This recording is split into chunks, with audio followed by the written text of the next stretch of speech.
So my name is Augustine Diep-Tran, and I'm the co-founder and COO at Boomerang, and we're solving lost and found. And so we're doing that with smart technology, with a lot of artificial intelligence, and then the machine learning side as well too. So when my co-founders and I, when we sought to start the company, we were really trying to solve the problem of, how can we actually, get stuff back when you, lose it on a plane. But we had a hunch that it was going to be more than that, right? That the opportunity size was a lot larger. So we worked with McKinsey and then with a few other consultants as well to crunch some of the numbers. And it turns out that it's an 8 billion person problem. So with a show of hands, who has lost something while traveling? That's a lot of people. So that's about the 1 in 4 number that we have there on the slide. But the two interesting things that we actually got from our work with them was the two stats that you guys see on the far right. So Americans are spending roughly $5 billion a year replacing lost items. And 86% of those items are lost at a business of some sort, right? So that kind of proved our hunch right. It is larger than the airports and the airlines. And so I think the brands and the businesses in travel, they're seeing that too, right? This is across hotels, venues, stadiums. And so they've realized that lost and found is that customer touch point that is actually, it used to be an annoying problem, but now it's actually something where they can actually gain that customer loyalty. So before Boomerang, it was a manual process for them, right? If a customer loses something, they throw it in a box. It's a manual spreadsheet. And then the customer has to place a phone call, maybe 10 phone calls. And then usually it ends with a voicemail. So it's not a good guest experience. For us, what we've done with our platform is we've actually taken smart technology and then we've injected it in every part of the way for both the guest and also for the partner as well. So that's that airline, that hotel, that venue. So now both parties can basically fill out 2 fields, give us a date. The technology basically scans a picture, and then it creates the match. So what we're doing is we're eliminating a manual problem with AI-driven solutions. And that's the way to do it, right? So here's a result from some of the work that we've done with Savannah Airport.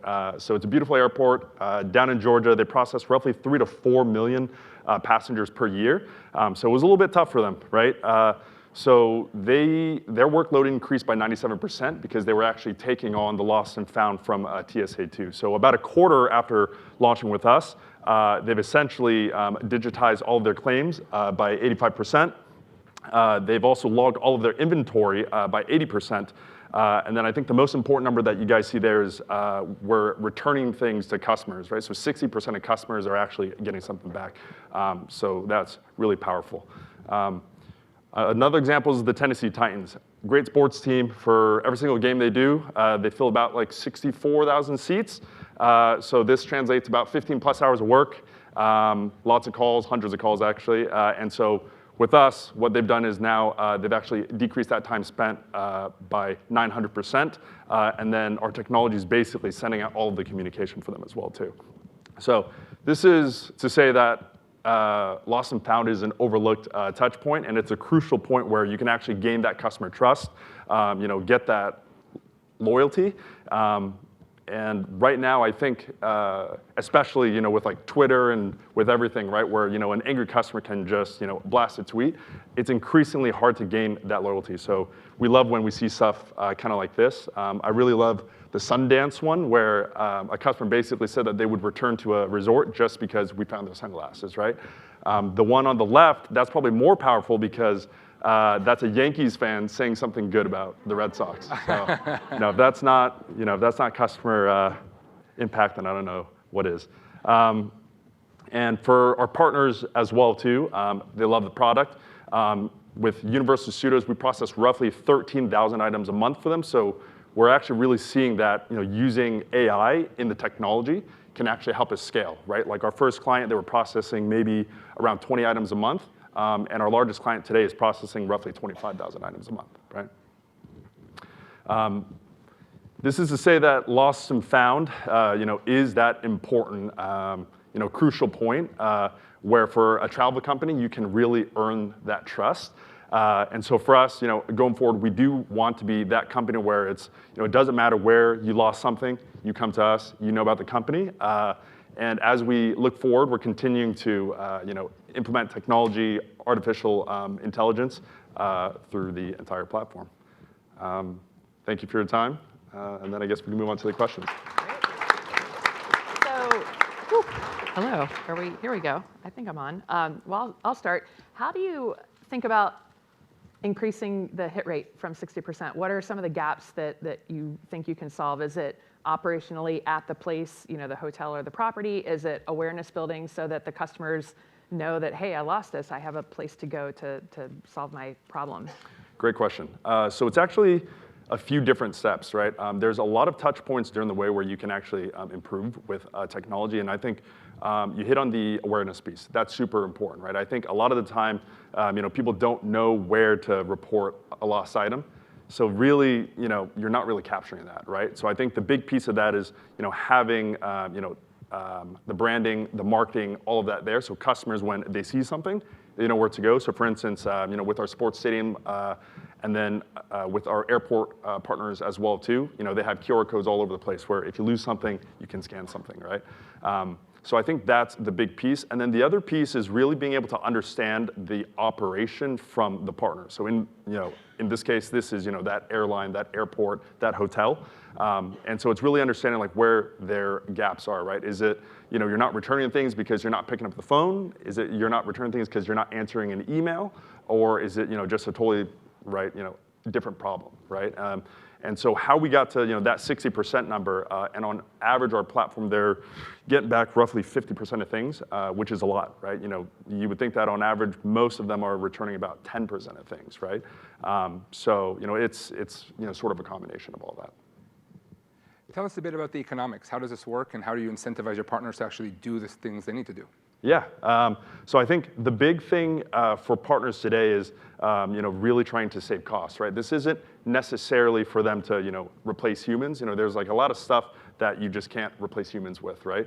But I think the big thing for them is where can they, I guess, make their humans more efficient, right? Like I think the airport is probably the best example of that, where an associate helping you with lost and found, they would also be basically doing customer service, right? In some cases, they're helping, with the ticketing or, with the security. And so where we can save them time, then we can say, hey, look, you know what? Now your folks can actually work a little bit more, in what they're supposed to be doing, rather than, trying to. And you guys charge per piece returned, or how do you charge? We do. So it's a software fee that we basically charge. So typically, it's different by industry. So by hotel, stadium, et cetera, we're looking at how many seats you fill, right? How many visitors per year. So it's on a per like a volume base, depending on how large the business is, or is it on a per piece returned? It's on a per volume base, depending on the size of the business. Right. And you don't price discriminate, like if I lost my AirPods versus if I lost my wedding ring, where my willingness to pay would be a lot higher. Okay. Yeah. It's a good feature you should add to the product. Yes, right. $5,000. A bid model. Right. Contractually, do you own kind of the data that, like the label data that results from this, or is that something that your customers keep? So that's on a customer-to-customer basis, right? I think a lot of the times it makes sense where we actually own that data. It allows us to actually train our technology more, right? The machine learning and all of that too. Of course, we do have certain customers where they choose to actually own that data, in which case we sort of have a partnership with them to see how we can use that data to sort of train our platform. And I'm just curious, what happens to the 40% of items that are not returned? So that's a great question. So we didn't talk about that in the slides, but for the 40% of things that go unclaimed, so we're actually involved in the process of helping the partner with that as well too. So for instance, what they usually do is they either sell dispose of or donate some of these items. And for us, because we actually see all of the data, actually we're the first one to actually, kind of know, hey, look, this ring's been there, say, for like 30 days. Maybe you should keep it for 60 days. Let's, let the husband come back and try to find his ring. We don't know why he took it off, but we'll keep it there. And then at such time, we'll work with vendors on our platform, right, to decide what to do with that. So a business that we have today is specifically with unclaimed, phones and tablets, where we actually facilitate the sale of that. Very cool. Thank you. Thank you.